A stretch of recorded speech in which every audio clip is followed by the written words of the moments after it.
वो नाता शिक्षक भर्ती से संबंधित समस्त साथियों का स्वागत अभिनंदन। हमारे YouTube channel MKS teaching point में बात करने वाले हैं आंसर की प्रकरण और शर्त चयन सूची को लेकर के कुछ महत्वपूर्ण अपडेट हैं जिनको यहाँ पर डिस्कस करेंगे। जैसा कि आप सभी लोगों को पता है, आंसर की प्रकरण पर आप सभी लोगों का सुप्रीम कोर्ट से डायरेक्शन हो चुका है और उससे जुड़े हुए कुछ चीज़ें अभी स्पष्ट हैं। इससे प्रत्यावेदन है, मेरिट, गुणांक, सब कुछ यहाँ पर डिस्कस करेंगे। साथ में अशर्त चयन सूची को लेकर के लगातार जो आपकी लखनऊ बेंच में सुनवाई हो रही है उससे संबंधित कुछ महत्वपूर्ण सवाल सामने निकल कर आए हैं जो कल की सुनवाई हुई है, उन पर हम यहाँ पर बात करेंगे और साथ में जानेंगे आगे की तैयारियां क्या हो सकती हैं बेसिक शिक्षा विभाग व सरकार की, और साथ में 6800 चयन सूची से संबंधित साथियों की भी तैयारियों को लेकर के आगे क्या हो सकता है और किन चीज़ों को लेकर के सावधान रहने की ज़रूरत है। और साथ में जो कैटेगरी बनाई गई हैं 13156 अनरिजर्व या फिजिकल हैंडीकैप्ड या अन्य के जो साथी हैं जिनकी कैटेगरी वाइज डिवाइड किया गया था मैटर सुनने को लेकर के, तो उनके जो मैटर एग्रीमेंट सुने गए हैं उस बिहाफ पर क्या डायरेक्शन हो सकता है हाई कोर्ट का, तो सब कुछ जानेंगे। वीडियो को अंत तक जरूर देखिएगा।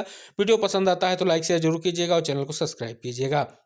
जैसा कि हम सभी लोगों को अवगत कराना चाहेंगे, सुप्रीम कोर्ट के डायरेक्शन के बाद भी अभी जो आंसर की प्रकरण है उसमें कोई त्वरित कार्रवाई स्पेशल रूप से नहीं हो पाई है, क्योंकि साथियों के द्वारा लगातार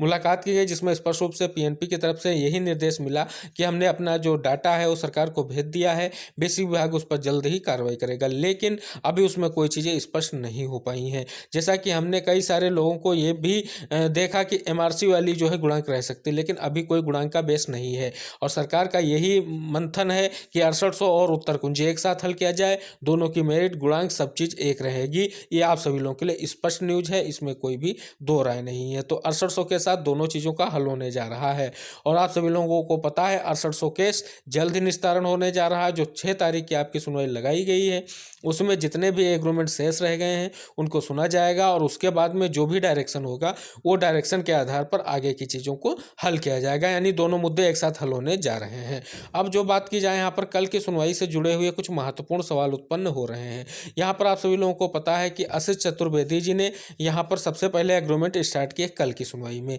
इससे पहले जो सुनवाई हुई थी 28 की, उसमें अगर बात की जाए तो सबसे पहले वहाँ पर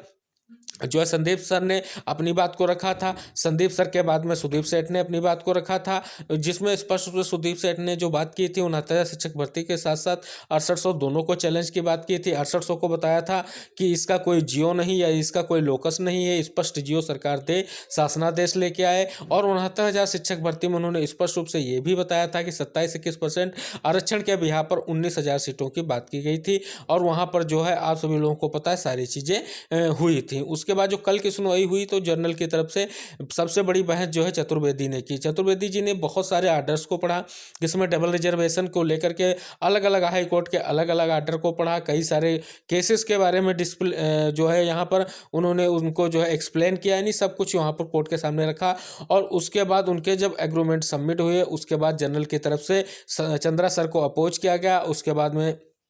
जो है उनके परिहार सर कहें और एक और आप सभी लोगों को पता है अमरेंद्र त्रिपाठी जी ने भी अपनी जो है बात को रखा और स्पष्ट रूप से उन्होंने कई सारी चीज़ों को लेकर के बात की, जिसमें एटीआरई को लेकर के, टेट को लेकर के, यानी कुल मिला के उनका मामला सी टेट, सुपर टेट कहें और ये एटीआरई वगैरह इसी के इर्द गिर्द घूमता रहा। लेकिन प्रबल रूप से कहें तो कल की जो सुनवाई हुई वो जनरल के ही जो है वकीलों के नाम रही, क्योंकि थोड़ी देर के लिए उनको समय दिया गया मैडम को, जिनको हिसाब से उन्होंने कुछ चीज़ें अपनी रखी, जिन्होंने स्पष्ट रूप से 27-21% आरक्षण को लेकर के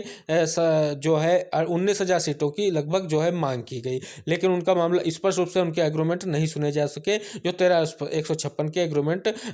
गोदियाल मैडम की तरफ से दिए गए थे। तो अब जो उनके एग्रीमेंट हैं वो जो है 6 तारीख में सुने जाएंगे। शेष जिनके भी अभी थोड़े बहुत एग्रीमेंट रह गए हैं उनको भी सुना जाएगा। अभी जो है 6800 की तरफ से कुछ और चीज़ें सुनी जाएंगी, यानी स्पष्ट रूप से अब जो है मामला डिसाइड होने की तरफ बढ़ रहा है। अब जो सबसे बड़ा सवाल निकल कर सामने आ रहा है कि जर्नल ने इतनी लंबी बहस की है, उसका प्रोसेस में आना और उसके लिए क्या हो सकता है।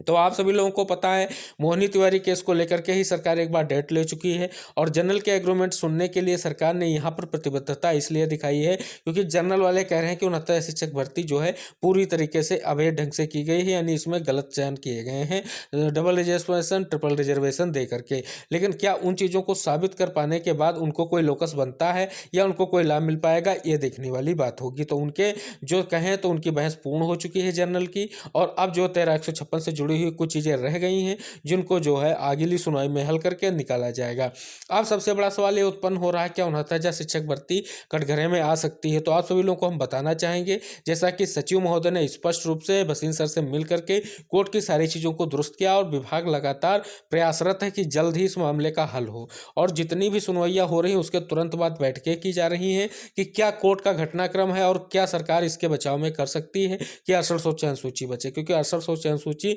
सरकार को बचानी पड़ेगी। अगर नहीं बचा पाती है सरकार, तो अगर 6800 निरस्त होती है तो पूरी पूरी 69,000 शिक्षक भर्ती निरस्त हो जाएगी। लेकिन जिस भी यहाँ पे देखा जाए तो अभी 6800 चयन सूची पर कोई भी टिप्पणी जस्टिस के तरफ से नहीं की गई है। क्या किया जाए, बस उन्होंने स्पष्ट रूप से जब भी अंतरिम रिलीफ की बात की गई तो उन्होंने कहा कि अंतरिम रिलीफ मिलना चाहिए, ये नहीं कहा कि नहीं मिलना चाहिए। अब देखने वाली बात होगी कि जो अगले सवाल उत्पन्न हो रहे हैं कि 6800 को बचाने के लिए सरकार अब किन चीज़ों को लेकर आएगी।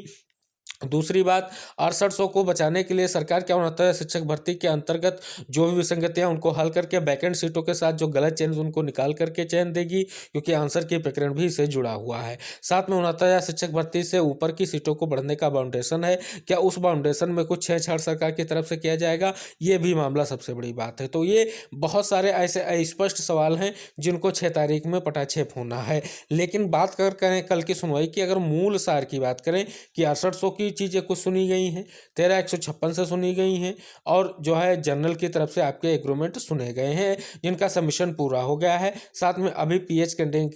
जो आपकी कैटेगरी उनके जो है अभी अधिवक्ताओं का जो भी लोकस है शेष है, क्योंकि यहाँ पर आप सभी लोगों को पता है कि जो जियो दिया गया था स्पेशल रूप से इलाहाबाद बेंच में एक जियो जारी किया गया था 6800 चयन सूची का, उसमें स्पष्ट रूप से महिलाओं और दिव्यांगों की सीटों की बात की गई थी। जो सीटों की शेष सीटें उन्हीं का आधार बनाकर ये 6800 चयन सूची दी गई है। लेकिन अब देखने वाली बात होगी कि हाईकोर्ट जो ये सुनवाई हो रही है, इस सुनवाई का जो महत्वपूर्ण और आखिरी नतीजा है क्या पहुंचता है, क्योंकि आप सभी लोगों को पता है 4 कैटेगरी में जो है भारती पटेल का स्पष्ट कहना यही है कि फ्यूचर भर्तियों को देखते हुए 69 शिक्षक भर्ती में किसी भी विभाग पर एक विशेष वर्ग के लिए 6800 पद ना जोड़े जाएं।